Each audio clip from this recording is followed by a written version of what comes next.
My girlfriend of 2 years cheated and I didn't find out till she was engaged 3 months later, but I got the last laugh. Hello, first time posting and all. To be honest, I've been a little worried that my ex might find this since she might recognize my username, but it's been 4 years since the split, so duck it and duck her. Also, if this isn't the right subreddit for this story, please let me know. But buckle up, this is going to be a long one. I met my ex when we were both attending college. I was 24 and she was 22. I had never really dated much before her. I had just gotten out of a toxic year-long relationship that didn't work, but we were amicable. The other girl was seriously depressed. I loved her, but she was so overwhelmingly depressed I could do anything. I consider myself an empath and her depression would seep into me. So I broke it off. My ex was the one that sort of approached me as we were both living in the same apartment complex. I had gone out of my way to help her a few times, but she asked for a ride, and that was what sparked the friendship then relationship. I would spend hours with her whether she was at home or closing at the sandwich store she worked at. She was taking time off from school due to depression and a failed engagement from a year or so ago. Though as far as I know she never finished school and transferred twice to other universities. We partially bonded over her story about who she had been betrayed and cheated on by her ex, though I now question how much of the story was true. We became inseparable. She introduced me to her parents only after 2 months of FWB. After a few months, I wanted to become my girlfriend since I simply had no interest in other girls aside from her. She declined, saying she wasn't ready because of her past engagement. This should have been my first red flag, but I, like the idiot I was, gave her a pass. We continued dating exclusively. She didn't date anyone else and neither did I. A month later I brought up our status again because if we were exclusive anyway, why not just admit what we were? She continued to fight it. There were times during our relationship where things seemed perfect. She seemed to like everything I liked. She had similar goals and we just seemed like a perfect match. But sometimes I would notice backhand remarks about me. She would sometimes compare me and talk about her different exes. We would sometimes fight over such a small thing and I would try to de-escalate it, but she wouldn't have it. She would run out of my apartment and at times I would chase after her. She would become angry that I did that, saying I should give her space. So the next time she did that, I wouldn't chase after her and then she would accuse me of not caring about her. She also began to gaslight me about certain things I remembered her saying, though at the time I didn't know what gaslighting was. But like a sucker in love I went with it. Many of my friends would remark to me when I spoke about her that I could do better. That she didn't treat me right, but I just brushed it off. People listen to your friends, they usually are looking out for you. After dating for a year I would still bring up becoming official BFGF, but she was still resilient. She would still say she wasn't ready, but I was the best guy she had ever dated. All of her friends knew we were dating, but to be honest I didn't like them. She would invite me to hang out with them, but they were very cliché and I'm not like that. Also, they had a cat and I'm allergic, so I would use that as an excuse. As time went on we would go on dates. She would call me every night and we would stay on the phone all night until one of us woke up the next day. She said due to her depression I was comforting and helped her sleep. We continued to have problems at times where she would even get physical. She slapped me hard on 2 occasions. Both were not because we were fighting, but because she thought it would be funny. Each time I told her that was disrespectful and that since I would never do that to her, I expected the same in return. During one of our fights she once stated, "My roommate knows all the guys that would be willing to be NCMOs in the complex, so I don't really need you." But finally, after a little over a year of dating, she gave in and decided to be GFBF, but I noticed that she seemed to keep it secret to everyone except her family. I thought it was weird, but seeing as I had gotten what I wanted I paid no attention to it. I'm going to put this in here and say there were times I wasn't a perfect so. I also deal with depression and the stress of work, school, family, and her became too much at times. I lashed out but never hurt her. I would point out the things she had done that were hurtful to me. We broke up several times. Sometimes I would break up with her and sometimes she would break up with me. But each time one of us would relent and come back to each other. One time I was a bit manipulative and self-harmed to show her how much it was hurting me. She had also self-harmed and expressed being suicidal during us dating, and to be totally honest, I got the idea from her. I was truly in love with her. She told me she was with me. We discussed marriage, children, where we would live, etc. During this time she moved twice. First to an apartment down the street and then to her parents' house about an hour north. During when she lived in the apartment down street, she threw a party. When it was over, none of her friends stayed to help clean, just me. She told me this was proof I'd be a good husband. After her move to her parents, I would visit her almost weekly. But I began to notice a bit of distance at times. She was replying slower and slower to my texts and calls. But if she called or texted me, she expected a quick reply. Whenever she needed me, I would come to her. Even at 1 a.m. in the morning when I had work and school the next day. After a couple of months I began to suggest getting engaged, but then she started to do the same thing she had done with being GFBF. She would use her depression from her past relationship as an excuse. And then she asked if we could go back to casually dating. This was the dumbest thing I had ever done. I said it was okay. I thought this would show her that I was the guy for her. Over the next few months she would go on dates, but she would tell me about them and tell me how much better I was than them. I continued to not date because I was a sap in love with her. But I had told her if she found someone she wanted to pursue, I would end our relationship and she could go after him. But then after talking to my friends and family, I had a realization.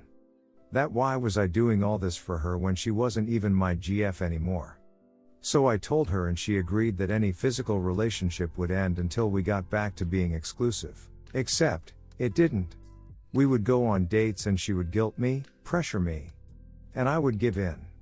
She would then immediately afterwards would become angry, saying, "Why couldn't you resist? Why didn't I stop her?"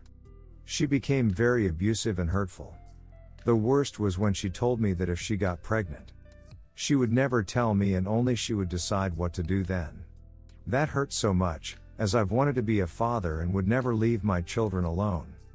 But I would simply fight with her and we'd end up making up. During all of this we would continue to talk about a future together. She would see a mixed baby, I'm Latino and she was white, and say how she saw the cutest baby that could have been our baby. Whenever she was depressed, she would call me or ask me, "Would you still marry me?" And I would respond, "Of course I would. I love you." It wasn't until Christmas when I was in Florida visiting my brother did I began to suspect something more was up. I'd text her. She wouldn't respond. I'd call her to do the phone thing at night, but she wouldn't answer. But one time she called and asked if I had the Some movie on DVD, and when I asked why, she said I wanted to watch it with my family, but I could sense something was off. When I came back from vacation and started the new semester of school, she came to visit me, sort of. She came to my university for some reason and lost her Fitbit and called me to help her. I came to help and she spent some time together, but I could feel something was different. She then told me she wanted me to come visit her in 2 days at her parents' house as she had something to talk to me about. It was then I knew what was coming. I talked to some of my friends and prepared for the worst. When I got to her parents' house, it was late. She asked me to come at 10 p.m. She came into my car and we talked for about 30 minutes to an hour. She told me that she no longer wanted to date me. And I agreed. I told her I had felt her becoming distant and I asked her if it was someone else. She denied there was something else. She said she simply no longer felt we were right for each other. But then she said other things. She said that she never considered me husband material. That she never saw us getting married, having kids. That she had always known from the beginning. She even said another reason she didn't want to be with me was that her kids wouldn't look like her because of her being white and me being Latino. This is especially funny now because she likes to say how progressive and not racist she is, right? This shocked me. I remembered back to all the plans we made. All the time she had asked if I would marry her. All the time she had talked about our hypothetical children. That hurt the most. I told her I loved her but that I agreed we were done. We decided on no contact. She decided to block me on Facebook, saying she knew if I blocked her, I wouldn't be able to keep her blocked, so she should be the one to do it. I said fine. We didn't end up blocking each other on our phones due to if there was an emergency I had no family in state. As I drove away, I felt sad but also felt as if a huge burden was lifted from me. For the next month it was an uphill battle. I would be depressed at night. I realized she had made me codependent on her. I had become accustomed to her nightly phone calls. I felt very alone. There were many nights on the floor of my room in tear-filled agony. But I threw myself into my work, my school and my friends. But then, about a month later I got a call from her early in the morning. I answered thinking it was an emergency. It wasn't. It seemed as if she had BTT dialed me, but that didn't make sense. We hadn't spoken in a month. What were the chances of her accidentally calling me? I could hear a conversation but only bits and pieces. I could hear her voice but also a voice I didn't recognize the other voice. It was definitely a guy. I heard something about snow and I swear I heard my name mentioned, but then the call ended. I know I shouldn't have, but I reached out to a few friends and heard she had started dating someone.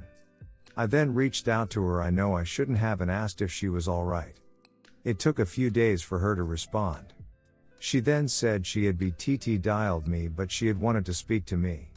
She said she really missed my friendship and for a few minutes we spoke as if nothing had changed.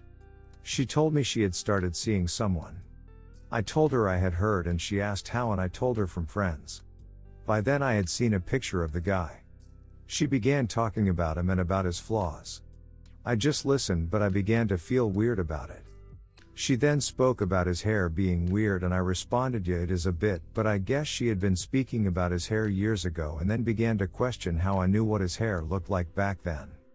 I responded sorry, thought she was talking about now.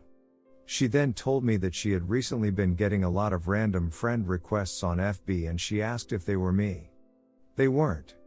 We ended the conversation shortly after. And I began to have a weird feeling about it. I was sort of happy for her, but the more I thought about it, the more I realized I didn't want to continue talking to her. I messaged her the next day and told her while I liked talking to you like we used to, I think we should continue to not speak. She agreed. I then proceeded to block her number. A week later, while on campus I noticed I had a voicemail even though my phone hadn't rang. It was from her asking if I was home. She came to drop some things off. I personally felt like there wasn't anything worth her returning and it pissed me off that she had come and dropped the stuff off at my front door since no one was home. I became really annoyed. I had told her no contact anymore. I then decided to write her an email.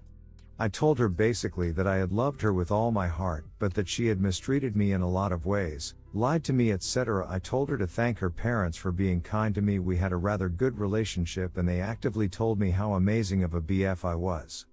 I then proceeded to tell her I want no contact of any kind. That she was now blocked from my phone. I said though we live about an hour away now, it would be possible to run into each other due to friends living close to me and such. I told her the way you treat me is how I will treat you if we see each other. If you treat me like a friend, I'll treat you like a friend. If you treat me like an enemy, I'll treat you like an enemy. If you treat me like I don't exist, I'll treat you like you don't exist. I sent the email and didn't expect to ever hear back from her. Boy was I wrong. A few days later, I received a reply from her dad. Her dad, mind you, is an ex-Marine and a lawyer. In his email he stated that I should leave his daughter alone. He accused me of stalking her, not sure how I was, seeing as I was an hour away and busy with school, work and friends. He accused me of creating fake FB accounts and cyber stalking her. Once again I didn't create any to do that, though I had looked at her account from a friend's account a few times, but that was it. I mean, who hasn't? But then he used that line about treating her the way she treats me and he highlighted that part and said I consider this a threat. He proceeded to tell me to leave her alone, otherwise he would get a restraining order. I was blown away. Her dad and I had always been on good terms. I just couldn't believe what I was reading. I spoke to a few people and having studied a bit of law in university responded to him. I told him, look, I want nothing to do with your daughter. She was the one who reinitiated contact. In fact, she came to my house, without my knowledge, a week ago. If I'm a stalker, why would she risk coming to my house? I told him that we both know what he had said were unsubstantiated and no judge would ever give them a restraining order. I told him never contact me again and I'll do the same to him and his daughter. It was then that I wondered what the duck was going on. What stories was she telling people about me? What sob tale is she spinning and why? I told some of my friends about what happened and they were blown away too.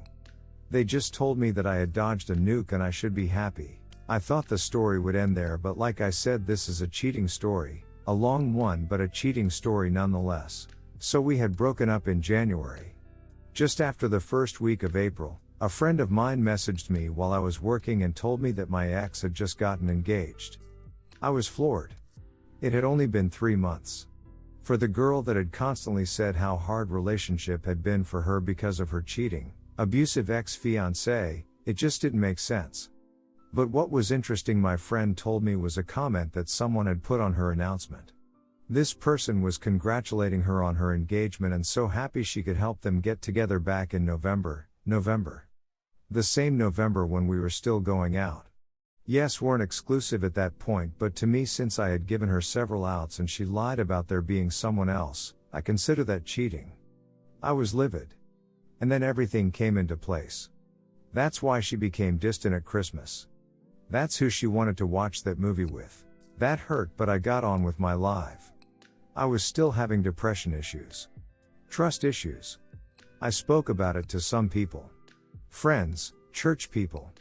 But the more I spoke about it, the more I learned about her. People who had knew her and didn't know we had dated came out and said, "You, that girl had issues." They told me things they probably shouldn't have told me, but whatever.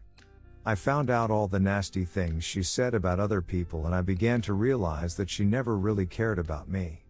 She simply wanted someone to care for her and then dump once someone better came along.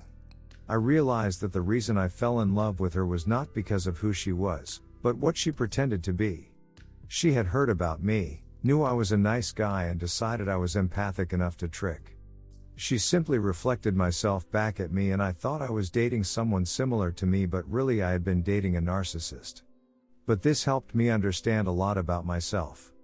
That I care too much. Love too deeply. And need to be careful who I give my love to. Lesson learned. So half a year passed. I hadn't run into her, but I had heard she had moved back to my city with her husband, so much for me being a stalker. Some of my friends had a few run-in with her and one embarrassed her by making a sexual innuendo about something she had done. Love you, Danny boy, brothers for life. I got invited to a friend's wedding. I couldn't make it to the actual ceremony, but I made it to the reception. I was just finishing up making a small speech making fun of my friend. Dude had a laugh that was so annoying and loud, you wouldn't believe. I was ending my remarks and was about to sit down when a mutual friend started walking into the room. And who was right behind her? My ex and her husband. I saw her and was a bit surprised. Just as she was about to walk into the room, our eyes met. And in the moment, instead of walking into the room, she pushed her husband back into the hallway out of sight and quickly followed. I was taken back and stepped out to the other side of the building to collect my thoughts and feelings. I was overall fine, but the shock of seeing her was interesting. After a few minutes I came back into the room and noticed my ex and her husband had never entered the room. I then asked my friend if he invited her and he said yes. I told him a heads up would have been nice, but he said that he didn't even think about it. He wasn't that close of a friend, more of a mutual friend of one of my best friends. Anyway, minutes passed and the new couple was about to have their first dance, so we all moved some chairs out of the way. I happened to be on a side of a door putting chairs away when my ex came through that exact door, saw I was right next to her and ran to the other side of the room with her husband in tow. We avoided each other the rest of the reception except for a couple of glances. But in that moment, I felt whole again. All those months after the breakup I felt broken and like a piece of myself was missing, but in this moment, seeing how she reacted, how ashamed she seemed to be, I felt my power coming back. I felt truly happy for the first time. Even though she was married and I was not, I had won the breakup. She was ashamed to even look at me. I had no such problems. I had an overall clear conscience. And now here I am, over 4 years after the breakup, writing this. I'm still single, but overall I'm happy. And Maddie, if you end up reading this, duck you. I'm the one who ended up finishing university and you're just a housewife. After all that talk about changing the world and it. All you're ever going to change are dirty diapers and be a ducking liar and a cheat. Thanks for reading.